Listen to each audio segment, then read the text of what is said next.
La 4G Batelma vous présente ny Vaovao. Ny vidiana entana mihoatra ny 3 hetsy ariary fa mety eo anatin'ireo 10 tsara vitana mahazo loka ianao. Ny 24 desambra am'raika amby folo atoandro ny fisarianao amin'ny page Facebook. Ary surprise ho an'ny ankizy avy amin'ny dadabe noelany amin'ny magazay. Dia ho toanantsika ireo kambodin'ny association ACAM amin'ny fanomezana kilalao sy akanjo. Batimax, la qualité au meilleur prix. Nolotra anao ny fampalalam-baovao.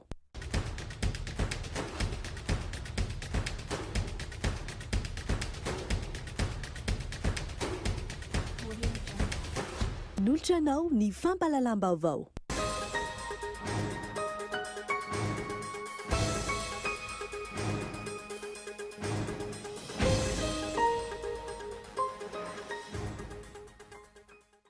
Ho sarotra ny fampandrosoana ny firenena raha mbola manjaka ny fitiavan-tena ataon'ireo olom-panjakana sasany, raha mbola ho tazan'ny-potsiny ireo endrika tsy fanaran-dalàna sy fampitriana firenena amin'ny endriny maro samihafa. Nolanin'ireo solombavambahoaka miisa 7.10 teo anivon'ny anteny miram-pirenena ho maly alina ny volavolan-dalàna amin'ny feny teti-bolam-panjakana ho an'ny taona 2024. Tsy nandany izany ireo solombavambahoaka avy amin'ny antoko tim noho ny fahitan'izy ireo fa tsy ara-dalàna ny fomba nandaniana azy. Any Toliara miisa mahery 9 ireo teratany vahiny voarohirohy amina raharaha herisetra ara-nofo amin'ny ankizy tsy ampy taona. Izany ilay teratany frantsay 14 taona tratram-bodiomby ny ray ara-nofo tamin'ny ankizy vavy 14 taona ny volana meteo.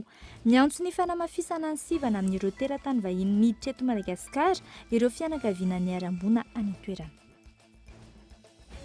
Ivahiny ato amin'ny fampalalam-baovao hitondra ny fomba fijery mikasika ny fikasana nanganana ny tanamasoandro any Imeritsiatosika, ny ben'ny tanàna any an-toerana Andriambolanarivo Parsoa, vahaolana sy ilaina ve ny fanatotsana izany any an-toerana, isan'ny horesany ny mikasika izay. Vahoaka maro no nidina an-dalambe ho fanoherana ny tolo-dalàna mikasika ny sécurité globale any Frantsa, tolo-dalàna izay mandrara ny famoahana rakitsary mikasika ireo mpitandro filaminana manatanteraka ny asany, indrindra ny famoahana ny rakitsary ahitana mpitandro filaminana mampiasa herisetra. Nanindindro avy hatrany.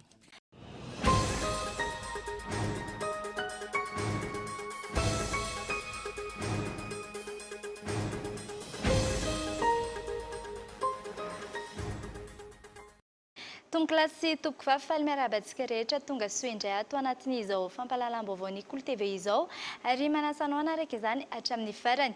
Ety ampiandohana dia tsara ny manamarika fa handray vahintsika ato amin'ny fampalalam-baovao fa mialohan'izay dia entsika isantarana ny fampalalam-baovao. Ho sarotra ny fampandrosoana ny firenena raha mbola manjaka ny fitiavan-tena ataon'ireo olom-panjakana sasany, raha mbola ho tazam-pontsiny ireo endrika tsy fanaran-dalàna sy fampitriana firenena amin'ny endriny maro samihafa. Tokony samy mandray andraikitra ny rehetra mba ahafahana manatratra ny tanjona amin'ny fampandrosoana ny firenena. Matoa andahatsoratry Onasaina.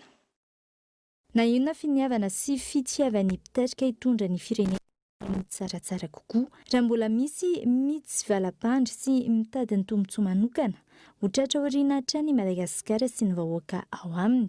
Navalanina ny maro ny farenesana fa vola mahery ny 14 miliara ariary no very tamin'ity taona ity, nandoavana ny karaman'ireo mpiasam-panjakana matotoa araka ny tatra nataon'ny fitsarana momba ny ganty. Vokatry ny tsy fahatombana n'ilay logiciel augure na ny ahitao arakajy mirindra natokana ho fitantanana ny mahaolona eo anivon'ny fanjakana no voalaza fa isan'ny anton'izay. Vola izay tokony nahafahana nanatanteraka tetikasa maro ho an'ny vahoaka toy ny fitsinjovana ireo mpiray-tanindrazana Iaran-Kere any Atsimon'ny Nosy izay mikaikaika ankehitriny, saingy lanin'ireo tsy ny sasatra izao ny volam-bahoaka. Ankoatry ny volam-panjakana, avery tamin'ny fandoavana ny karaman'ireo mpiasam-panjakana matotoa, isan'ny mbola mamboatry ny firenena ihany koa ny ankehitrano an-trano ataon'ireo tompon'andraiki-panjakana sasany amin'ny fanomezana ny tsenam-barim-panjakana, ny namana sy ny fianakaviana no omena ny tsena na misy aza ireo orinasa hita fa havanana sy mahavita ary mahafeno fepetra ny tolotra. Maro ireo fotodrafitrasa vita tsy araky ny voarakitra anatin'ny taratasy sy ny boky nandraikitra. Tsy vitsy ihany koa ireo tsy natao nefa ny vola nivoaka tamin'ny kitapom-bolam-panjakana araka ny tatry ny fitsarana momba ny kanty hatrany. Ankoatra izay, gaga ny rehetra ny amin'ny fiemorana lava eny anivon'ny antenimieram-pirenena amin'ny fandiniany ireo rarama voakasika tompon'andraikitra ambony toy ilay minisitra iray teo aloha voaroroy. Misy antony manokana ve no mampikatso ireo rara ireo? Hatreto miriry eny anivon'ny fiarahamonina ireo ahina nanodikondim-bolam-panjakana sy nanao kolikoly ary nanao tantely afa-drakotra ny harem-pirenena. Ankoatra ny fitondrantenany sasany amin'ireo olom-boafidy sy olom-boatendry, manao ny ataony ihany koa ireo mpandraharaha amin'ny sehatra tsy miankina ka manitrika ireo entana ilaina amin'ny andavanandro izay niteraka ny fiakaram-bidy miompapana. Isany nahitana izany ny fiakaran'ny vidim-bary. Feny, raha mbola mijanona ho kabary ambola tabatra fotsiny ihany, ny fampiarana ny tany tandalana, raha mbola manjaka eto amin'ny tany sy ny firenena ny fanaparam-pahefana sy ny tsindry bokotra amin'ny endriny maro samihafa ataon'ireo izay nampindramina fahefana, raha mbola manararoatra amin'izay andraikitra omena azy ny mpiasam-panjakana tahaka ireo mpiasa eo anivon'ny PNGRC, tratra nitondra sokatra sy zava-mahadomelina tamin'ny fiara-panjakana nijanona. Raha izany rehetra izany no tsy hisy fandraisana fepetra entitra sy aingana ampanainy ampitsosin'i Madagasikara. Faraky ny lohatenim-baovao teo dia nolanindreo solombavambahoaka miisa 7 teo anivon'ny antenimieram-pirenena ho maliala ny volavolan-dalàna amin'ny feny teti-bolam-panjakana ho an'ny taona 2024. Tsy nandany izany ireo solombavambahoaka avy amin'ny antoko tim no ny fahitan'izy ireo fa tsy ara-dalàna ny fomba nandaniana azy. Nanamafy ankilany ny filohan'ny antenimieram-pirenena fa mifanaraka amin'ny lalàna ny fandaniana ity teti-bolam-panjakana ity. Fanadidina entiny Henri Florian.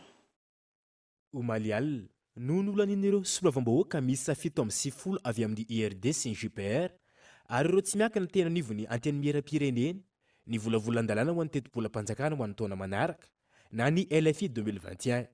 Naharitra ora maro ny fanaovana tatitra no tontosain'ireo voamera ny arabola sy ny teti-bola avy ao anivon'ny antenimieram-pirenena mahakasika ireo asam-boamera isan-tsokajana.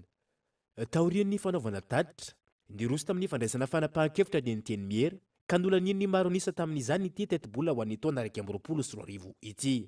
Nivoaka ny efitrano fivoriana ireo solombavambahoaka avy amin'ny antoko tim ary tsy nandray anjara tamin'ny fifidianana noho ny fiheveranizy ireo fa tsy ampy ny fotoana nandiniana izao lalàna izao ka nanjary asa alasafay no atao raha ny fanazavana.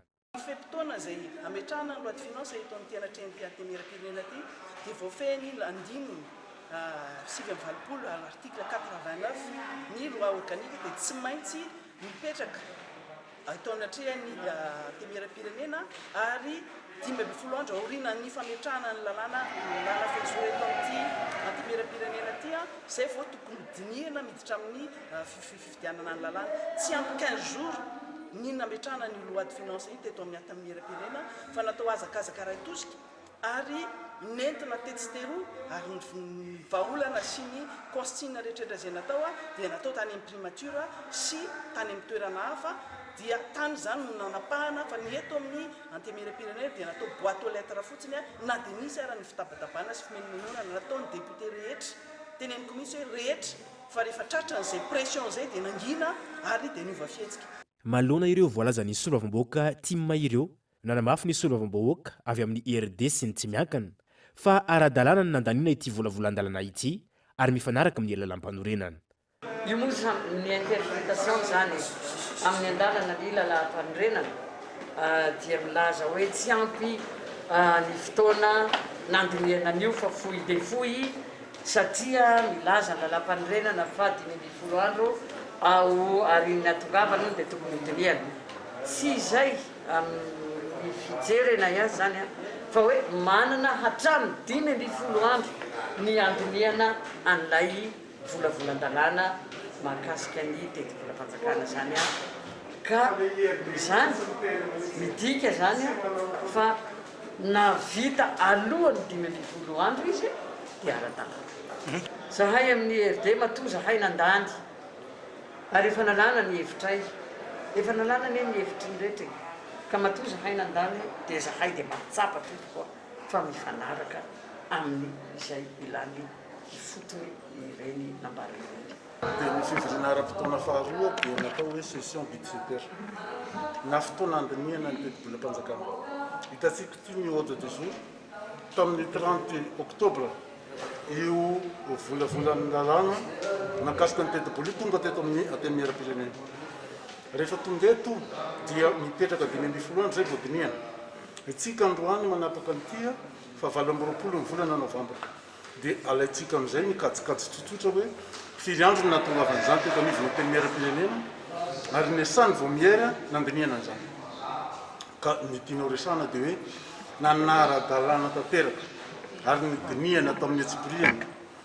Ny diriana atsakany sy andavany makasika ny teti-bola-panjakana izay laniny solombavam-bahoaka androany. Araka izany, ny fanapahan-kevitry ny antenimiran-doolona sisa no andrasana mahakasika ity teti-bola ho an'ny taona 2024 ity. Eo amin'izay lafiny izay hatrany zava-dehibe iankinany toe-kareny vahoaka malagasy ny nandanina ny teti-bola-panjakana ho an'ny taona 2024 raha ny nambarany ministry ny toe-karena sy ny fitantanam-bola taoriny nahalany azy teo anivon'ny antenimieram-pirenena omaly. Teboka maro samihafa no mivohitra ao anatin'ity teti-bola-panjakana ity. Henri Florian hatrany. Ao anatin'ny teti-bola-panjakana ho an'ny taona 2024 izay lany teny anivon'ny antenimieram-pirenena omaly alina.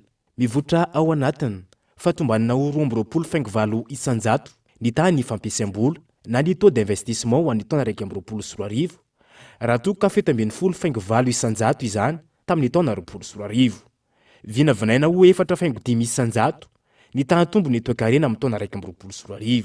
Zava-dehibe ankinan'ny fiainan'ny firenena ny ndanindrina ity teti-bola-panjakana ity raha ny fanazavana. Verinay fa zava-dehibe tokoa an'ny firenena ny nandinihan'ny zareo amin'ny atsipiriana satria sanatriny izany tsy hoe nanangatanana be fahatany fotsiny amin'izao fa tena nisy toa ny fantsiana, nisy ny fangataham-panazavana, nisy ny torohevitra maro samihafa izay ny fanakalozana tany anivon'ny vomiera ny fitantanam-bola. Dia androany zany azo lazaina fa afaka manohy ny asa soamantsara ny gouvernemanta ary izany no atao dia heverina fa ahafahantsika manatanteraka ny politique générale de l'État sy ny vinany filoham-pirenena Andry Rajoelina satria izy no mitarika ny firenena, izy no masoandro ny tsiro ny lalantsika ary izay no nametrahany vahoaka maro be azy dia ankehitriny antsika afaka amin'ilay rehefa fa manana ny fitaovana ahafahantsika miroso amin'izay. Teboka maromaro no mivotra ao anatin'ity teti-bola ity raha ny nambarany ministry ny toe-karena sy ny fitantanam-bola hatrany. Anisan'ny fanovana ihany koa izay noentin'ny solombavam-bahoaka moa dia ny mikasika ny hoe fanalana ny TVA amin'ny varotra mikasika ny volamena. Zava-dehibe zany satria fantarareo fa efa misy ny fandaminana mba ahafahan'ny banque privé mividy amin'ireo izay nahazo zany agrément sy fankatoavana izany ahafahana manao izany varotra izany dia tsy misy TVA zany izy ireny ary iveriny zany fa mba ho compétitif ihany koa ny fividianana ny volamena eto toerana. Anisan'ny fanitsina ihany koa izay nolanina tao ny fampidinana ny TVA amin'ny fanalana moa zany maromaro koa amin'ny varim-bazaha, ny katsaka sy ny fitaovana eo amin'ny ara-pahasalamana.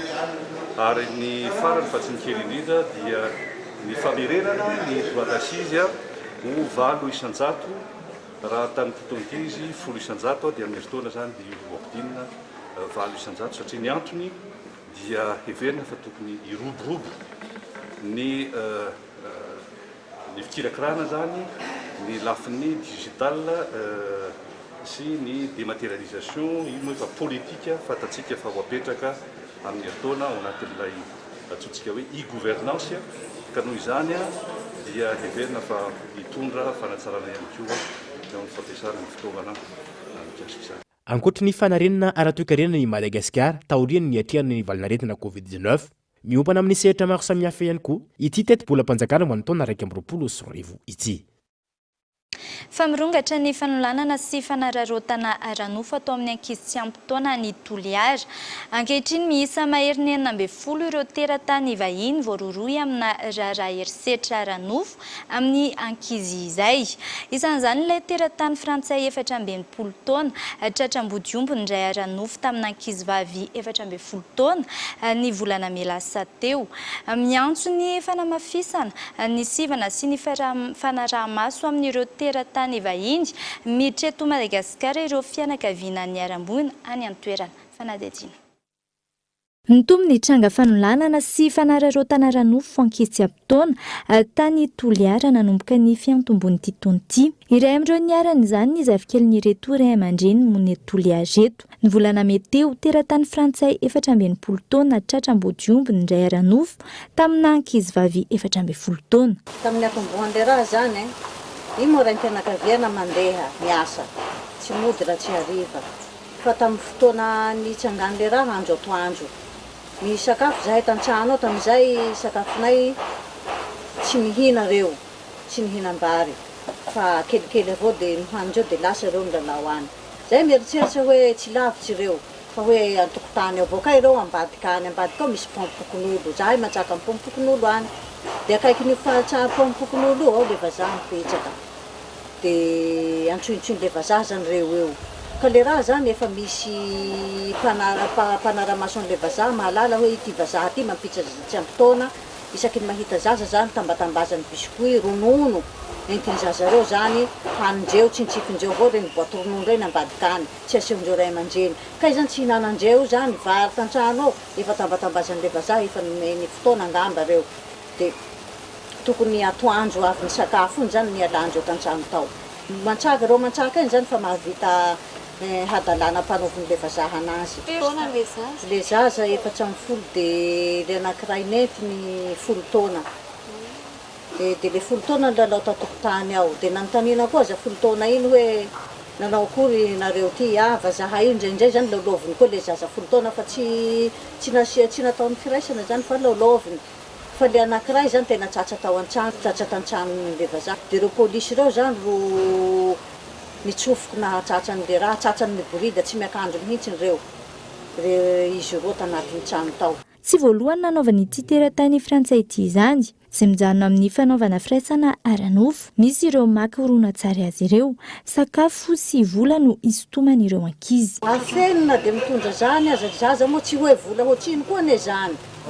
Fa tambatambazany 10 000 15 000 ka zaza hitanao rehefa mahazo an'izay boaty ronono biscuit tambatambazanao an'izay le zaza dia tsy maintsy manaiky indraindray ireo zany entiny amin'ny fotoana zao hoe pisiny ndao tsika handro amin'ny pisiny dia misy restaurant zao any fandehanandreo dia rehefa bakinandro amin'ny pisiny manao film kely eo le vazaha amin'le zaza zay zany raha nataony ka io tsy fantatry nay ray aman-dreny raha sy tany amin'ny tribunal vao nahafantaranay an'io. Ka reto vazaha reto tena manimba ny anaky ny Tiliara, manimba ny anaky ny Malagasy. Fa matetiky mitsanga mihitsiny le vazaha manimba zaza io Tiliara eto. Efa niakatra fitsarana ny raharaha ary efa nisy ny didy nivoaka napiditra ponja vonjimaika an'ity voaroro ity saingy nahazo fafana vonjimaika taorian'izay. Noraisin'ny plateforme de la protection des enfants Toliara ny raharaha ary izy ireo no nametraka opposition fandavan'io fafana vonjimaika io. Hatreto tsy fantatra raha toka mbola any Toliara na tsy ity voaroro ity. Rehefa nandeha moa ny dossier dia nampanatsony izy tany amin'ny cour d'appel voalohany dia tsy tonga izy. Fa ny mois de novembre dia tonga indray zahay nanatrika ny audience niaraka amin'ny avokanay dia mbola tsy tonga indray niatrika n'izany zavatra izany. Renvoyé moa le dossier zany pour le 2 décembre dia miandry an'izay zahay io talohan'le tamin'ny audience tamin'ny novembre zay tamin'ny fotoana manodididina an'iny dia mbola hitanay ny renireny teny monsieur Patrick fa depuis ny ty trangany zavatra ty zany dia tsy hitanay tsony izy hoe aiza amin'izao fa izay moa no angatahanay efa nametraka ny avocat nangataka IST sy mandat de recherche mihitsy. iray amin'ireo tranga fanararo tanaranofo mirongatra ny Toliary iny raha ny fitarainana voaray ao anivon'ity plateforme ity nanomboka ny volana novambra teo miisa 7 ireo ankizy latsaky ny 12 taona tratran'izay tranga pédophilie sy viol nafa ny lalan'izay miisa 9 ireo teratany vahiny voaroroy amin'izany ka teratany frantsay ny ankabeazany 5 amin'izy ireo no efa nahitra mponjavonjy maika raha toa ka mbola anaovana fanadihadiana ny sasany mangataka ny fandraisana andraikitry ny tompona ndraiky mpanjakana manoloana io ireo fianakavian'ny arambony maro amin'le ray aman-jeny no tsy anasa ka ny tsy fananan'ireo ray aman-jeny asa dia miteraka fahavoazany ho any zaza zay tezainy ka hany ka raha vao mahitaka an'le vazaha manome vola tolotolotra dia lasa any le zaza ka reny vazaha miditra aty reny tokony mba fatenana tsara alohan'ny hidirany aty hoe inona tokony mba hoe aktivité handehananao any indrindra reto gaidilahy efa antitra reto zahay zao raha ohatra ka hoe handeha ho any andafy dia tsy maintsy jerena tsara ny passeport ny inona hoe inona ny asanao inona ny hoe alehanao any tsy maintsy mandalo ny sivana ohatran'izany fa nyreo vazaha reo raha mandeha makaty tsy misy zay zavatra zay ankehitriny efa miverina mianatra ilay tovovavy 14 taona niarany erisetra tsy aivina misy amin'ireo teratany vahiny voaroiroy amina raharaha mamoafady takizao no monina eto Toliary misy ihany koa no mpizahantany saingy tafajanona teto Madagasikara no ny fepetra nandritry ny famehana ara-pahasalamana ny diny sisy tany ireny ireo anaty fianakaviana marefo ara-pivelomana ny betsaka lasibatry ny erisetra mianjady amin'ny ankizy izay eto Toliary maro amin'izy ireo no ankizy tsy manan-kelofa na sy mpangataka sy fotoana no miakatra izay ny amin'iny fa velara-tany 200 hektara amin'ny 5,000 hektara ao anatin'ny alarovana manombo farafangana no kilany afo tao anatin'ny 5 andro raha ny nambarany mpisehatra amin'ny tontolo iainana any amin'ny faritra atsimo atsinanana iny tsy fantatra mazava hatreto ny nahatonga ny firehetany ala nandritra izany efa matanteraka ny afo ankehitriny ary miroso amin'ny fanadihadiana ny tompona andraikitra any an-toerana fanadihadiana entiny Abraham Randriamanana mitaraina manoloan'ny firehetan'ny réserve spéciale Manombo na ny alan'ny Manombo ao amin'ny faritra atsimo atsinanana ankehitriny ny mpisehatra amin'ny tontolo iainana ny an-toerana tao anatin'ny 5 andro 200 hektara ny ala ny kilan'ny afo ny fahataran'ny fandraisana andraikitra no isan'ny teraka ny fihitaran'ny firehetana raha ny fanazavany may ny alan'ny Manombo zay réserve spéciale nanomboka tamin'ny 19 novembre 23 novembre vao maty ny afo mitantana sy ny olona manodidina fotsiny namono afo fa sady tsy nampilazany autoritaire eo no tsy nanao tatitra no tsy nampafantatra na ny gouverneur na ny préfet na ny vondron'olona fotony manodidina teto na ny pompier nefa à quelques kilomètres mialan'ny chef lieu de région misy an'le alarovana dia kila foretsy ny afo tao lany tao anatin'ny raim-pimaso ny 102 hektara ao amin'io réserve spéciale Manombo io tompoko ala io kely nefa mitahiry zavatra betsaka 5000 hektara ny velarany nefany zao may zao ny 102 hektara dia tsy fantatra zao hoe firy ny biby nanjavona tao firy ny ala zay endémique amin'ity faritra ity no endémique atao Madagasikara nanjavona tao izy zay ny tena mampiavaka an'io ala io ny taux d'endémicité an'le espèce faune et flore anatiny tena élevé be mihitsy ny tena tsy tovizana amin'ny anakafa zany tsy tena fa tsy le fatsinakory eo fotsiny zao tsika ny varikamena bebe ny palissandre sy ny bois de rose boriboriravo sy madinidravo sy ny namany efa maty tanteraka ankehitriny ny afo any an-toerana ary miroso amin'ny fanadihadiana ny tompona andraikitra hatreto tsy mbola fantatra mazava ny nahatonga ny firehetan'ity ala ity olona iray kosa ny voalaza fa nitony tena ho nanatanteraka izany raha ny fampitam-baovao tsy aivina isan'ny manana ny toerany amin'ny lafin'ny ara-toekarena ho an'ny faritra atsimo atsinanana ny alan'ny Manombo tsisy diram-bola ty tsisy ninina fa dia io misintona mpizahatany io ny mba reharehan'ity faritra ty nefa dia zao ohatrany hoe iniana potena le izy raha mba nanambara zao zareo raha mba nanao tatitra dia mba nanao tanamary ny fandrombonana le afo tsisy andray andro akory dia efa maty zany eto misy pompier fa le izy zany amiko tena hoe zavatra inina tao ikréena polémique ave le zavatra ohatr' zao sa fanapotehana le faritra manokana mihitsiny hoe misy ambadika politique ave fa misy inona araky ny azo teo anivon'ny autorité compétente dia efa mandeha ny ouverture d'enquête taorianan'iny le namoana anazy tany amin'ny tambazotra sosialy iny dia fa iny zareo vao mikoropaka daholo amin'izay dia manao an'le enquête dia misy olona nitontena zany hono tao safatra ny sorosany afo safatra ny olona navandoza fa ity olona nanafina nanao aveo ty zany no samboriny ny amivadiky le avero mbola tsy fantatra inona marina. Enasana araka izany ny hotohin'ny fanadihadiana mikasika ity firehetan'ny alany manombo ity.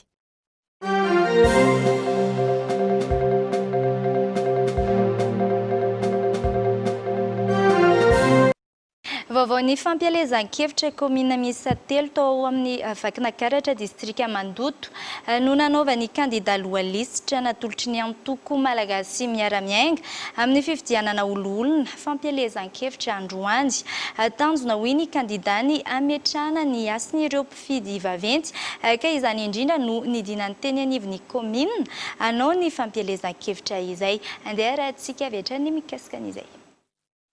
Isan'ny olana lehibe setran'ireo komuna ambanivohitra ny tsy fahampian'ny teti-bola entina miasa sy mandodina ny komuna. Eo ihany koa ankilany ny tsy fandraisan'ireo bentanana sy mpanolontsaina karama toy n'ireo olom-bofidy rehetra. Nandritra ny fampielezan-kevitra nataon'ny kandida laharana faharoa natolotry ny antoko malagasy miara-miainga amin'ny fifidianana olona ho avy izao no nampahafantarin'izy ireo fa mila jerena akaiky ny mahakasika ireo olona eny anivon'ny komuna. Androany teny amin'ny komuna Ambary, Fasina, Mandoto no nampahafantariny ny kandida ny tolo-dalàna ho atolotry izy ireo eo amin'ny anteny meran-doolona.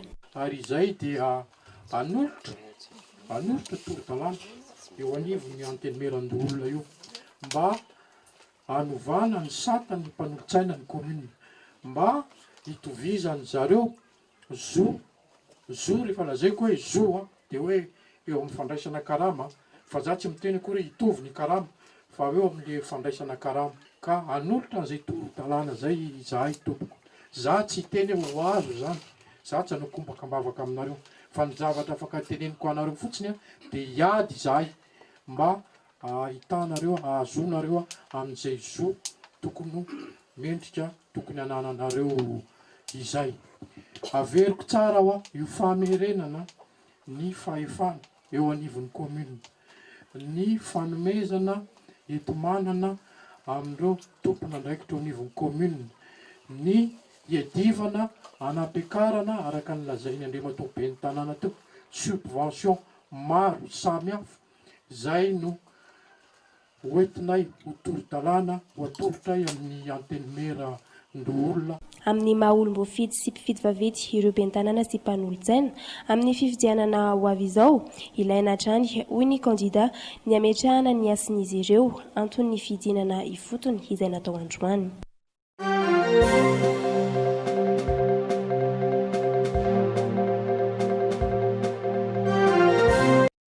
Izay ny amin'iny fa niandraikitry ny ONG Douleurs Sans Frontières Madagascar indray no tanterina aminao atao anatin'ity fanadihadiana manaraka ity.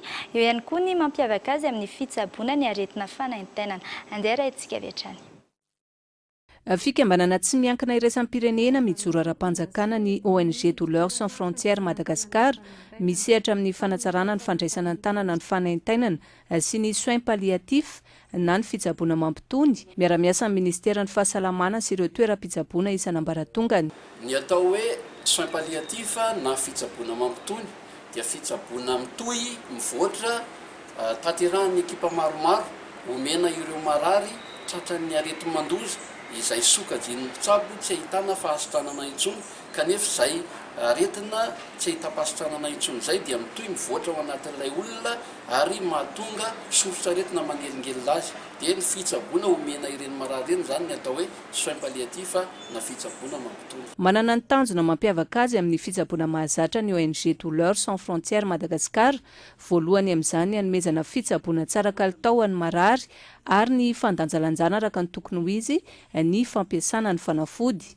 Manoloana ny trangana aretina iray misy ny siva nataon'ny mpitsabo mialohan'ny hirosona amin'ny fitsaboana mampitony io. Ohatra akaiky indrindra dia ny marary tratran'ny homamiadana, ny marary avy nandalo fahatapahana lalandrana accident vasculaire cérébral, ireo olona tratran'ny fahasarotan'ny fahanterana betsaka ny marary ny fosiny lalandra rehefa tonga any amin'ny sehatra stady faraparany zay tsy ahitany ny mpitsabo vahaolana intsony fa tsy maintsy atao izay ampitoniana rivotrangany dia mila soins palliatifs na fitsaboana mampitony. Afaka manao fitsaboana mampitony avokoa ny mpiasan'ny fahasalamana rehetra, misy ny toerana manokana azo atonina mahakasik'izay. Fomba atao ahafahana mahazo ireo ekipa manatanteraka ny soins palliatifs na ny fitsaboana mampitony dia voalohany misy eo amin'ny hôpitaly ACR araka ilay nolazaiko teo misy efa ivitoerana manokana miady amin'ny fanantenana sy manao an'ilay soins palliatifs ao amin'ny porte 44B no misy anazy amin'ny zao fotoana izao. Faharoa ny ONG de l'Sans Frontières ny siège social sy ny birao fitobiana izy ireo dia ao amin'ny aparbe eo ampitan'ny tafika anabakabaka. Raha tena tsy afaka mamonjy ny toeram-pitsaboana ilay marary ny ekipa opérationnel ny ivitoerana any de l'Sans Frontières Madagascar sy ny ivitoerana ao amin'ny ACR dia manao an'ilay atao hoe suivi des patients à domicile ho an'ny marary tratran'ny reny aretin'ireny ka tsy afaka intsony makany amin'ny toeram-pitsaboana. Afaka miantso amin'ilay laharataroby an'ny secrétaire-ny médical afaka manatona ny toerana ivitoerana ao amin'ny ACR ny marary na ny fianakaviany mamantatra hoe inona ny tokony ataony. Ny 10 oktobra teo no nankalazaina maneran-tany ny andro ny fitsaboana mampitony ho an'ny taona 2024. Tamin'ny 7 oktobra kosa no nankalazaintsika teto Madagasikara ny andro eran-tany hiadiana amin'ny fanaintainana. Mialohan'ny andraisantsika vahiny eo ihany koa ny toy ny fampahalalam-baovao samihafa sy ny maresaka iraisan'ny pirenena dia andeha anaraka doka avatra isika.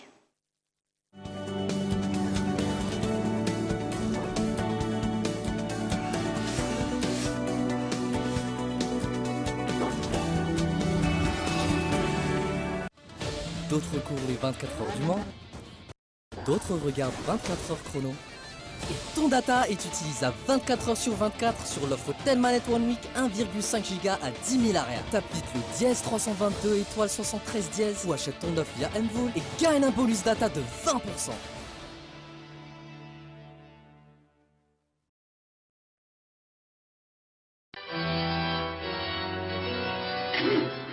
Ialao tsy apozina. Ampiasao ny batterie Vaovao. Fiara matanjaka.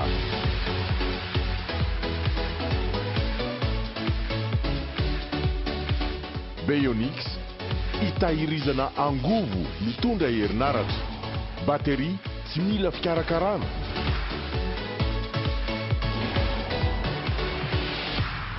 Vaovao matanjaka sady maharitra. Vaovao distribué par Hugo Dis Tsarlalana.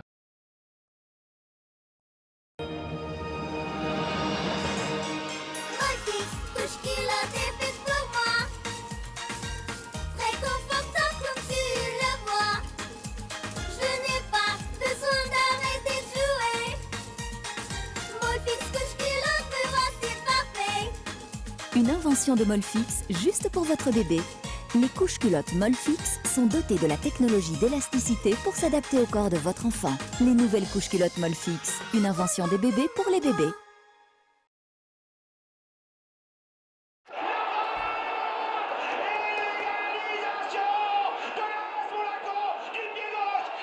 Les sœurs Santana reviennent en grande forme pour une nouvelle saison sous haute tension.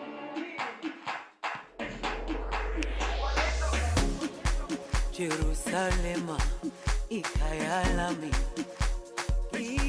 ilondoloze uhambe nami zungangishila Ndo iaraka anao fety e 60 000 ariary fotsiny dia mahazo évasion miaraka amin'ny décodeur hatramin'ny 3 novembre sady mipoaka be mahazo to canal plus eo no eo mandritra ny 10 andro be zao raha manao ré abonnement alohan'ny 3 novembre. Les bouquets Canal Plus.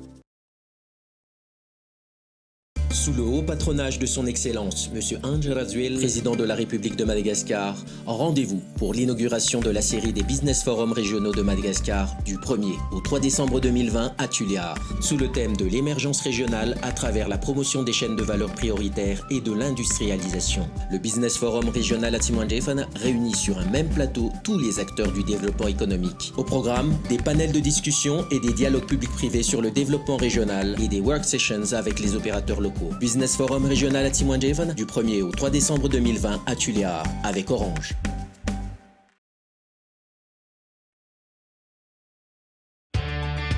Veni, vovonana eketsika ny aina mendrika salama. Eny, ny fahazona rano fisotro madio, ny fanadiovana toy ny fampiasana kabone sy efitra fandroana madio, ny fidiovana toy ny fanasana tanana amin'ny savony izay mifanaraka sahaza ny toe-batany avokoa, dia azo fototra ho amin'ny vehivavy, na tanora, na nahazo taona, ny olona manana fahasembanana, jamba, kilemaina, mona, marenina. Zo amin'ny maha-olom-pirenena feno azy ireo. Fataro ary fa nitetika asa Veni, Sahany Watered dia miasa amin'irety distrika manaraka ireto: Akazobe, Antsindrano, Avaradrano, Ambohidratrimo, Manjakandriana, Moramanga ary Tsirono Mandidy.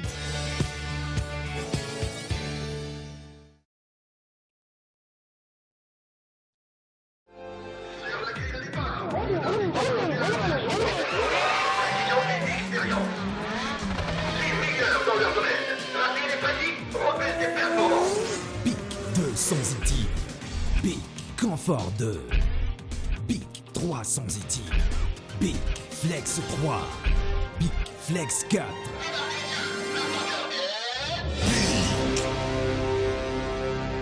Pour plus de confort, adoptez la mousse et le gel à raser Bic.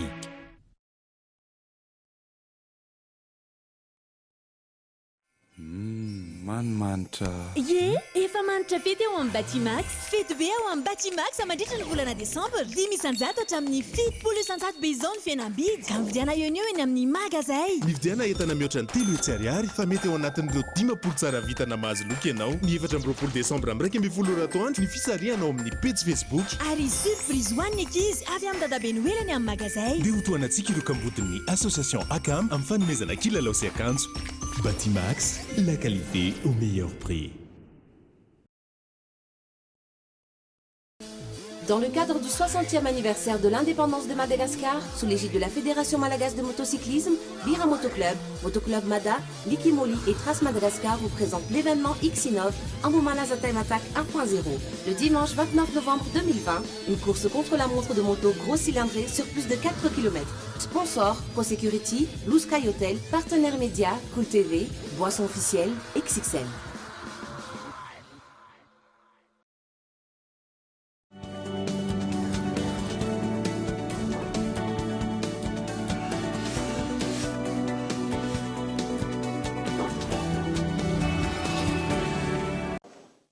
Araka ny nambarantsika tena mpiandohana dia andray vahentsika ato anatin'ny fampahalalam-baovao tsy izy izany fa Andriamatoa Andriambolanarivo Parsoa izay ben'ny tanàna eny amin'ny commune Imeritsiatoska miarabanao tonga soa eto amin'ny plateau Cool TV faramandray anao ary ankasitrany ianao nanaiky ny vahiny teto amin'ny fandaharana eto amin'ny fampahalalam-baovao ity.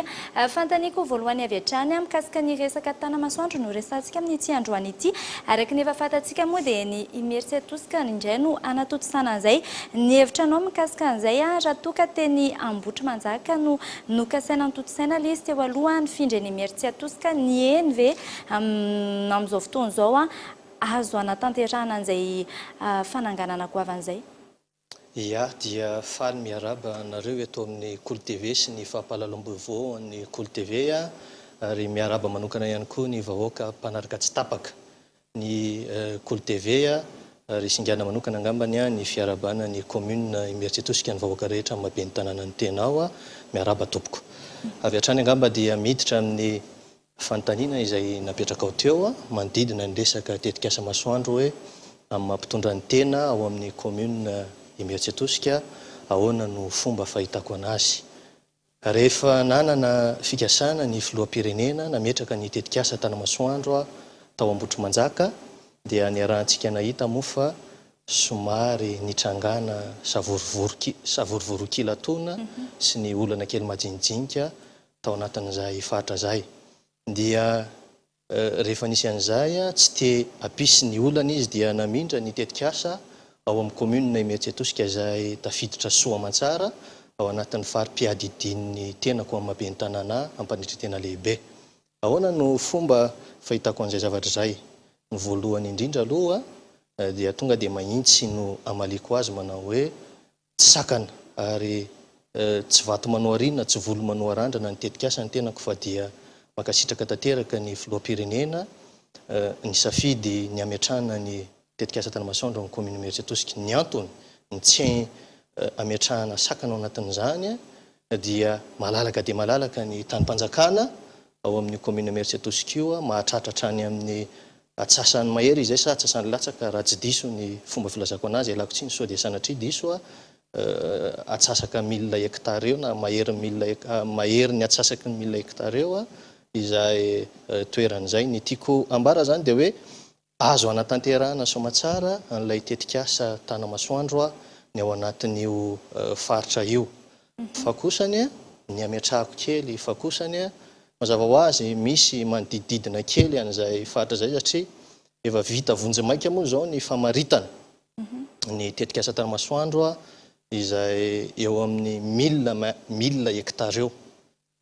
Araka ny teneniko teo nefany ny tetikasa Tanamasoandro ny tany-panjakana zay ataoko hoe disponible ao anatin'izay faritra zay dia atsasak'izay 1000 hektara zay na atsasany latsaka eo. Mazava ho azy zany lasa misy expropriation ao anatin'ilay délimitation efa vita. Betsaka ve izay voakasika an'izay dia mety hoe efa misy fepetra ve ho an'ireo izay hoe mponina voakasika ny mety ho exproprie izay? Ka izay indrindra moa no anton'izao fivahinianana zao anazavana an'ilay izy tsara mba tsy ho politika politisiana no hotafiditra ao anatin'ilay izy fa lafy ny ara-teknika tanteraka satria araka nambarako teo misaotra ny filoham-pirenena sy ny mpiara-miasa amin'ny rehetra namindra ny tetikasa ao Imeritsiatosika fa ilay délimitation provisoire na ilay famaritana vonjy-maika natao ao anatin'ny enquête incommodo izay na isika amin'izao fotoana izao zany hoe fiandrasana an'ireo doléance apetraka ireo mponina manodidina dia mandra-pahavitan'izay enquête incommodo izay itsangana ny CAE rehefa avy eo zany hoe commission administrative izy io manao évaluation dia izay no asiana tsindry-peo kely ary tsindriana mihitsy hoe ny hevitra manokana za tsy sakana ary tsy manohana ny tetikasa ary mitsodrano tanteraka ho tanteraka ary fierté na rearayanay ho amin'ny commune Imeritsiatosika zany tetikasa Tanamasoandro zany fa kosany ny zavatra mba hoe hitondrako ny feon'ny vahoaka angambany dia ny fanaovana ny révision an'io délimitation io satria afaka tanterana tsara ao anatin'ny tamin'mpanjakana ilay tetikasa Tanamasoandro. Les révisions tianao tenenina hoe ohatra ny ahoana marina zany ny tokony ho atao ankoatran'izay ihany koa tetikasa tany aloha hoe efa nisy izay hoe vinana hoe tetikasa nokasaina napetraka tanàna vaovao zay any Imeritsiatosika sa hoe vaovao be mihitsy izay hoe any Imeritsiatosika dia isy tanàna vaovao. Ho an'izay maharaka angamba dia malala tsara fa ny tetikasa Novembre tamin'ny toeran'io ny mponina ny toerana dia mahafantatra an'izany ireo nanaraka efa tamin'ny andro ny président Ratsiraka Didier Iniasy tamin'izany fotoana nefa nanana tetikasa anao implantation na ametraka Novembre tao amin'ny toeran'io fa tsy tafapetraka moa ilay izy dia tahaka izay koa ny fandimby ny mpitondra ny fandimby tao arinany nanana an'izay vinavina izay tao anatin'io tany-panjakana azo lazaina hoe tena malalaka io. Ankehitriny nefany tena isaorana be dehibe ny fitondrana amin'izao ametraka n'ilay toerana ilay tetikasa Tanamasoandro izay rahantsika malala fapetraka any amin'izao fotoana izao fa arak'izay teneniko izay hoe ao anatin'io tany io malalaka mety misy faritra izay manodidina na mitsofotsofoka eny anelanelany kely an'ilay titre 391C izay tany-panjakana madiodio tsy azo hidovirana na ataontsika hoe incontournable tsy azo hidovirana ny fanaovana expropriation fa le hitondrako feo izay hoe isolokotena ny vahoaka andriko anazy dia ilay extension na zany hoe fantarana ivelan'ilay tany-panjakana malalaka satria tsy afenina eto aminareo fa ao anatin'izay extension na fantaran'izay akoatran'ilay tany-panjakana dia misy ny fasandrazana misy ny tanimbary andreo olona ary misy ihany koa ny toeram-ponenana vitsivitsy ary ireo olona ireo a azo lazaina hoe io no kitro ifaharany ka ny tany-panjakana hoe ateo malalaka raha azo atao no tsy miditra amin'izay délimitation provisoire efa napetrakintsika izay satria mbola ajaina moa ny rafitra misy amin'ny lafiny ara-dalàna ajaina izay sokajy izay fa kosany ao aoriana ny enquête incommodo izay incommodo izay fametrahana doléance amin'izao fotoana izao izay miezaka mitatsoroka ny tena manao fampianarana sy fanentanana andreo vahoaka eny fotony dia ao aorianan'izay ngamba minisy manantena ny tenako fa mba misy feo tafapita amin'ny mpizaika rehetra ao anatin'ny tetika asa tany masoandro zany hoe ireo acteur rehetra ny technicien rehetrarehetra fa hanao révision an'io délimitation provisoire io. Betsaka ve ny fahasandrasana mety ho voakitika ao anatin'izay? Ny afaka lazaiko anao ngambany dia misy maromaro vitsivitsy eo izy io satria tsy eto am-pelantanako moa no totanisa fa ny tenako efa nanao vérification tsara aloha nijoroky eto amin'izao toeran'izao hitondrako ny feo fa tena misy hoy ateo fahasandrasana misy tanimbary misy toeram-ponenana ary misy tena toerana hoe kitro ifaharany amin'ny maha hoe tanitsana any ambanivohitra moa dia ny fambolena sy ny fiompiana. Inona no mety ho tombony ho an'ny mieritsaiko tosika mikasika an'izay hoe fisian'ny tanàna masoandro any toeran'izay? Mazava ho azy raha mandinika isika dia mieritsaiko tosika izao azo sokajiana efa ho tanan-dehibe atsoatsy ary amin'ny mahakaiky anazy any Antananarivo ary efa misy karazana somary fitohanan-dalana kely ary ao indraindray noho ny fitombon'ny mponina faran'izay aingana amin'ny resaka flux migratoire rehetrarehetra zany hoe ny fifindran'ny mponina izay masiton'olona le tanàna. Ny tombony lehibe amin'ny voalohany indrindra aloha ny fisian'ny tany masoandro akoatra ny resaka hoe fampandrosoana hita maso dia manamora ary mamany olana izay fahateren'ny tanàna izay satria matoma metraka tanàna vaovao dia mba tsy ho saturé zany na ohatra hoe lasa mihiboka ilay tanàna dia tsy miaina tsara ny tombony zany raha tena hoe hitsina ny resaka dia manitatra an'ilay tanàna le izy ahafahan'ilay tanàna miaina tsara ary indrindrindrindra araka ny teneniko teo hoe rehare ho an'ny tanàna izany tetika asany. Entina amezantsika ny izay voalaza rehetra izay raha ny hevitranao manokana raha oharina amin'ny izay tetikasa nototsaina nokasana nototsaina teo Ambotro Manjaka ho anao hoe mety kokoa raha ny fomba fijerinao hoe ny Mieritsaitosika ny anatotsana azy manoloana ny fahalalan'ny tanàna eny sy ny lamina napetraka. Raha ny fomba fahitako anazy aloha mahitsy satria ny tena ihany koa ampandritra tena lehibe no tenenana hoe somary anisan'ny fianaran'ny ratovina kely ny resaka urbanisme ampandritretena ny tenenina an'izany en tant que hoe géographe kely ngamba no ilazana an'izay ka raha fomba fijery mahitsy no lazaina dia za tonga dia samy teny mahitsy hoe izay mihitsy ara ny vahaolana satria ny antony anitatra tanànantsika ka raha anitatra tanàntsika raha ohatra mitatra etsy akaiky etsy ihany zany hoe tsy nanamaivana n'le Ambotro Manjaka akory fa azoko lazaina hoe tsara kokoa ary nipetrahan'ilay izy ao Mieritsaitosika satria tena hita mihitsy hoe fitaran'ilay tanàna menandrefana araka ny vinavina napetraky ny fitondram-panjakana. Ie dia ankasitrahany ianao nitondra izay fanazavan'izay teto amin'ny fampahalalam-bavon'ny Kolo TV. Ia, dia mankasitraka nareo teto amin'ny Kolo TV nampiatrana anay nampivahiny anay nareo nisaorana be dia be isaorana ihany koa itsika any atokantrano rehetrarehetra any nanaraka an'izao fampitam-baovao izao. Mankasitraka tompoko. Izany amin'iny fa lafim-baovao ahafantateraka kosa indray tanora 7 taona sy 7 taona no voasambotra ny zandarmaria-pirenena tany Nosbe noho ny famonoana olona tao amin'ny fokontany aminarany aliny 20 novambra ny 20 novambra lasa teo. Raha ny fanadihadiana nataony mpitandro ny filaminana dia disadisa-tovolahy miady vehivavy teny amin'ny toeram-pisotroana iray noho ny afara tamin'ny famonoana io. Miisa 5 ireo tompon'antoka tamin'ny tirara ity ka 3 amin'izy ireo mbola karohana ankehitriny. Fanadihadiana. Tanora zazalahy miisa 2 ny voasambotry ny teo anivon'ny zandarmaria-pirenena tany Nosbe vokatry ny famonoana olona ny aliny 20 novambra ifony 20 novambra lasa teo. Raha ny fanadihadiana nataony mitandro ny filaminana adim-behivavy teo amin'ireo zatovolahy nandritra ny famonjena toeram-pisotroana no ny afara tamin'ny famonoana io. Isa aron-teo zatovo satria samy miaraka namonjimonjy toeram-pilanonana, toeram-fisotroana. raikitra ny ady zatovo misaka ady sipa amin'ny teny tanora hoe ady sipa zany natongavan'ny raha dia avy eo sy razaka fanelisindry dia fampitaritarika tany amin'ny sisy maizimaizina tany dia nifara tamin'ny famonoana fampiasana zava-maranitra dia nafatesana olo miralamo reo dia roa zany nihita hatretra tamin'ny alin'ny fahatelo amby roapolo novembre tany amin'ny Mahabo tany Anabrano arrondissement-ny Vaovao. Le anankiroa io efa ampelantanany gendarmerie eto Anosibe efa vita ihany koa ny famotorana.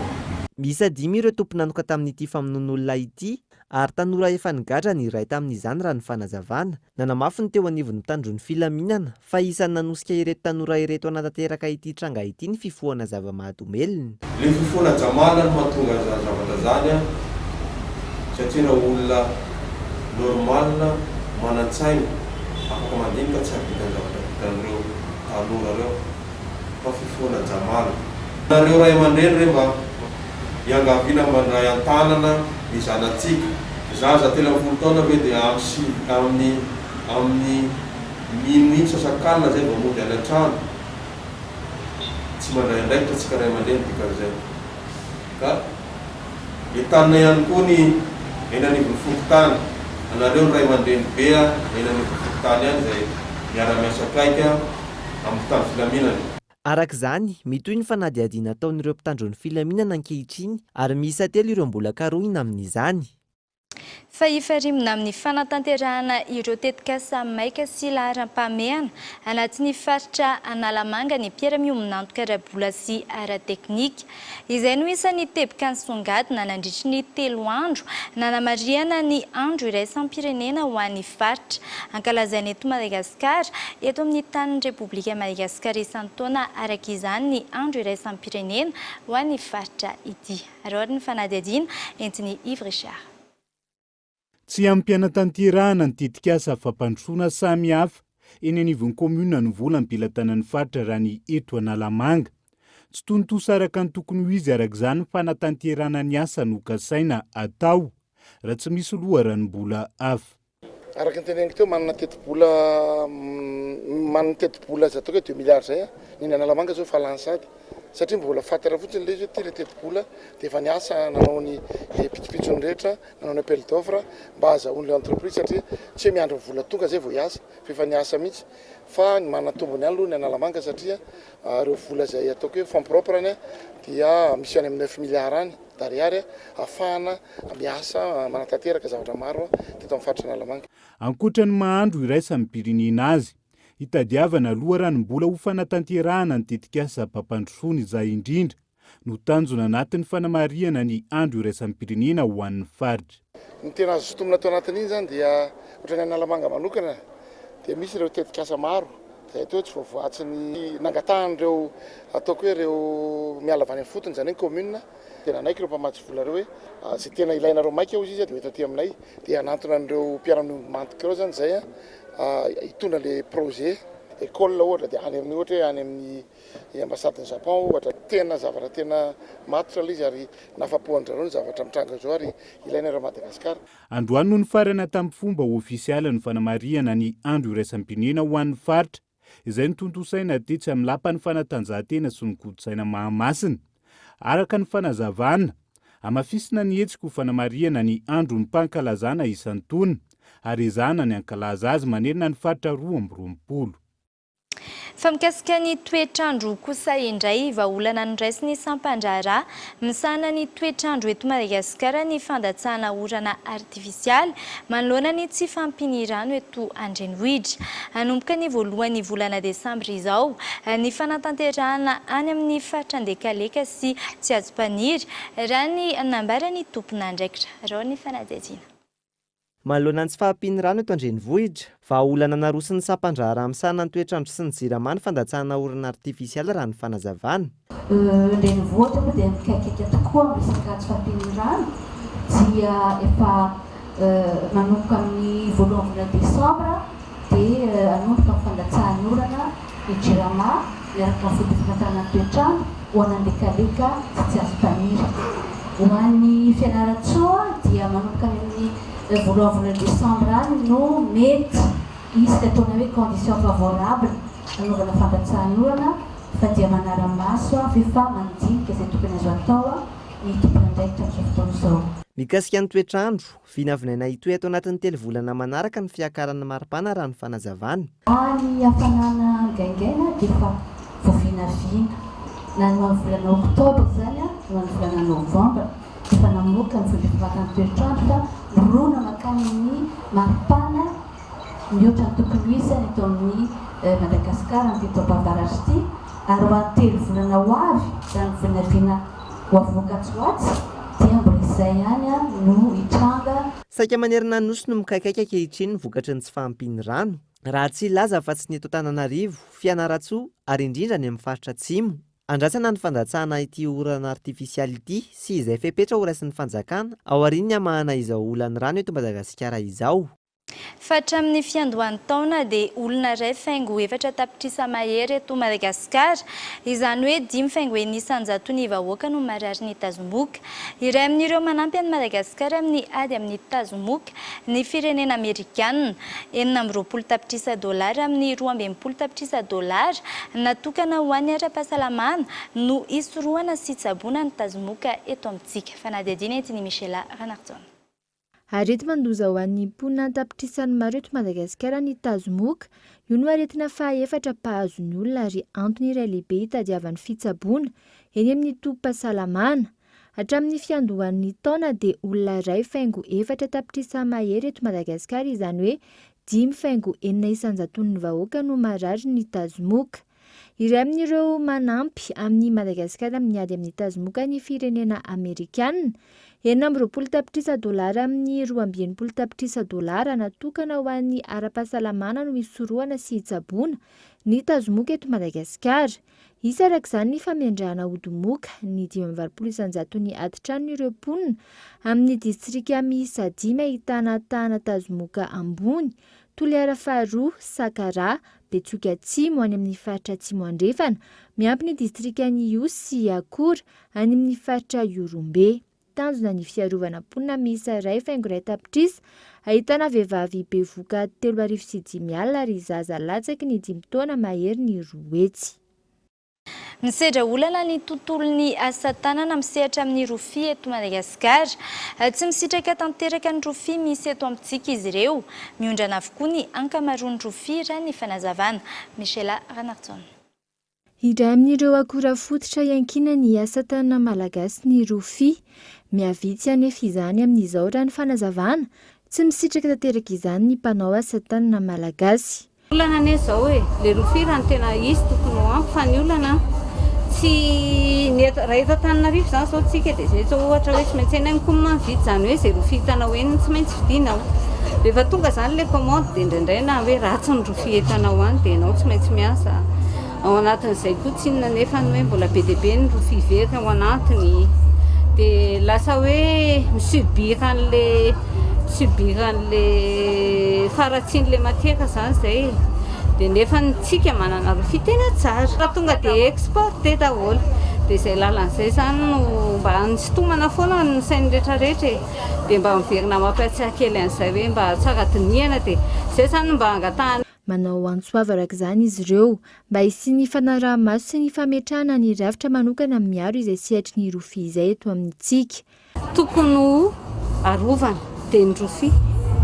Izay izany nisan'ny maty hoe vao zao izay ny adiny izany fa mba miady foana mpanao asa tanana hoe ny rofia ireny izay tena isan'ny mampiavaka an'i Madagasikara izy be dia be ny artisan velona amin'ny rofia dia nefa nisan'ny tena mampalahelo ny exportation izany be da be. Dia raha miteny moa rehefa miteny izay hoe kafiry ary ny zakanareo hoe mety misy ny zaka fa mba mijery ny jerevana ohatra hoe stockage na rofia mba ho an'ny mpanao asa tanana, mba halalaka ny rofia ho an'ny mpanao asa tanana satria ny rofia misy saison izy. Ny collecte izany manomboka eo mois de mai hatramin'ny mois de novembre. dia nefa ny asanay matetika ary no mois de novembre vao tena be da be dia dikan'izay zany a misy zavatra tokony mba amboarina eo dia Ratsivina mahajanga antsirana ny fianaran-tsoa any Antananarivo no mamokatra betsaka ny rofia rantotanisa manodidina ny 1 taona isan-taona ny vokatra rofia eto Madagasikara.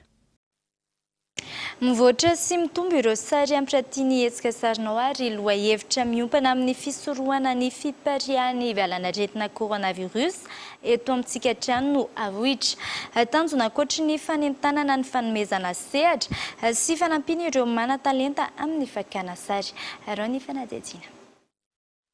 Fampivoarana sy fanentanana ny fahaiza-manao ny mpakasary hatrany no tanjona kendrena amin'ny hetsika sarinao ho fisorohana ny fiparitahan'ny valan'aretina coronavirus.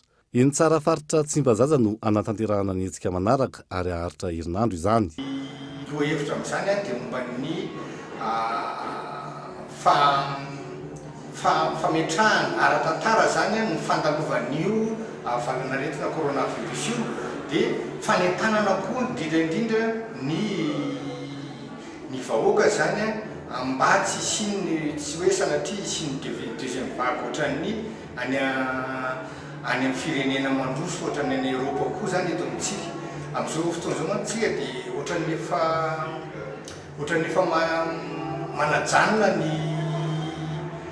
ny fepetra rehetrarehetra zany efa manantena hoe resy nefany tokony mbola mitandrona ihany mbola mitandrona zany amin'ny fiverenan'ny valan'aretina. Tsy hijanona eto andrenivohitra ihany ny fampiratiana hataon'izy ireo, hitatra any amin'ny faritra ihany koa izany.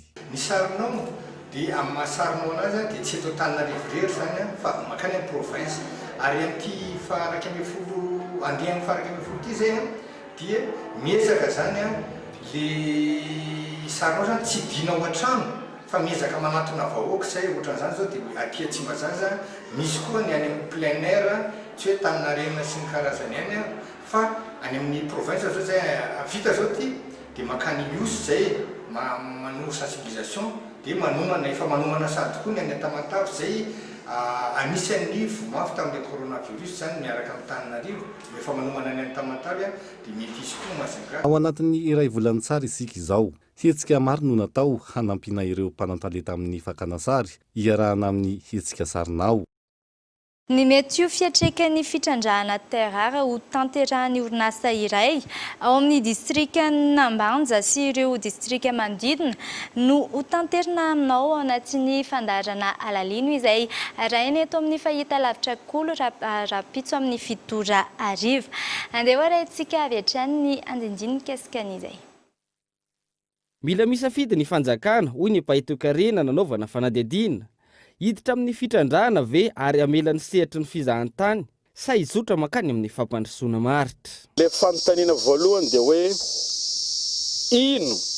ino ny politika mpandrosoana ara-toekarena tiantsika ho apetraka eto Madagasikara. Rehefa hiteny antsika hoe tsika zara mila vola malaky fity mety azaontsika vola be io rehefa avy eo zany le vola azotsika entintsika magnano investissement afahantsika mampandroso aingana le toekarena dia mety hitenanao aloha ary trandraka atsika fa le vola azo ange ampandrosoantsika anaovantsika building maro anaovantsika etc. Fa est-ce que zay fampandrosoana zay ve aharitra, est-ce que zay fampandrosoana zay ve hiparitaka ho an'olo rehetrarehetra. Fa raha ohatra ndray tenantsika aminao ary atsika hagnano développement anankiray ity zay maharitra ampirobolibona le fambolena ampena le tantsaha hoe mamboly tsara nareo aloha mampiakary mividy vokatra dia mandafy mandeha tsara le sambo miditra le touriste amboarina koa io pornosy be io sady amin'izay avantage sady mampandroso touriste izy amin'ny ino maty bateau de croisière dia mampandroso koa izy amin'le vokatra rehetrarehetra amin'ny faritra ambanjambilo be dia afaka ety no sambo maka anazy rehefa voatanantsika tiala voatanantsika ny komba voatanantsika biby jiaby voatanantsika laoko jiaby io iroboroba nge le touriste ka rehefa miresaka touriste atsika tsy ro hôtel ihany no azo tombony. Zay ny avantagen'le tourisme satria ny tourisme io agnisan'ny secteur anankiray miteraka ataontsika hoe emploi indirect BDB fa raha fa mitrandraka ary tsika emploi direct ihany fa tsisy emploi indirect io.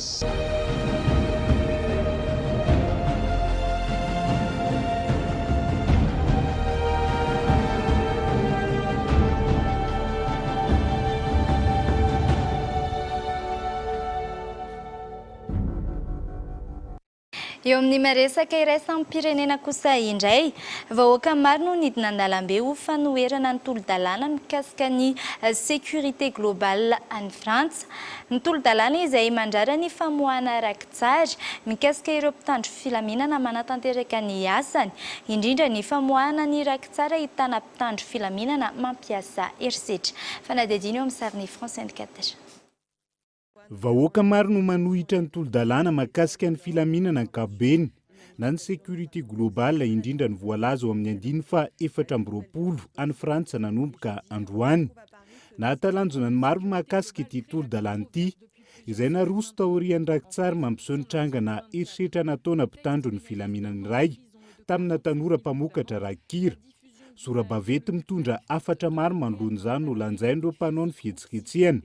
Saika mampiseho ny tsy fankasitrahany ny mpitandro ny filaminana avokoa ny ankamarony toy ny hoe mpamono olona ny mpitandro ny filaminana.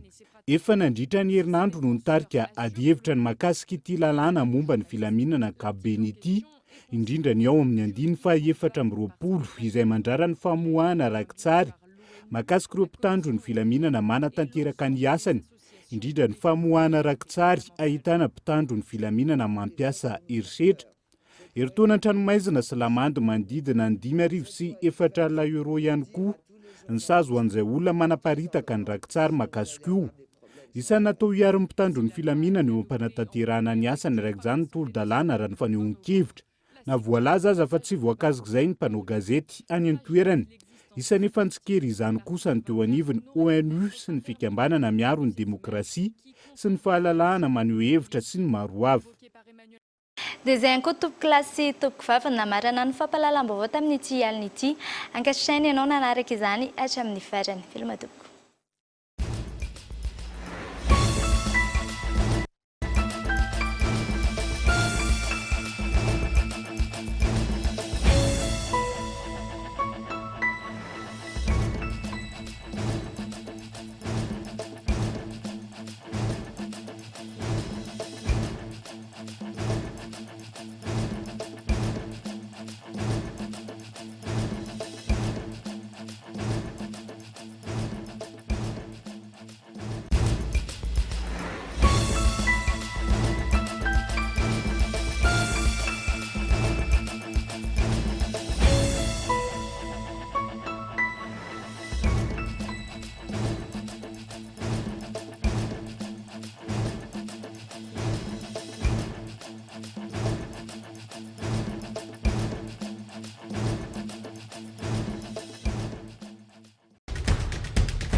Nanolotra anao teo ny fampahalalam-baovao. Ny vidiana entana mihoatra ny 3 ariary fa mety ao anatin'ireo 10 tsara vita na mahazo loka ianao. Ny 24 desambra am'raika ambin'ny folo atoandro ny fisarianao amin'ny page Facebook. Ary surprise ho an'ny ankizy avy amin'ny dadabe noelany amin'ny magazay. Dia ho toanantsika ireo kambodin'ny association ACAM amin'ny fanomezana kilalao sy akanjo. Batimax, la qualité au meilleur prix. Vous a présenté Ni Vaovao. La 4G Batelma vous a présenté Ni Vaovao.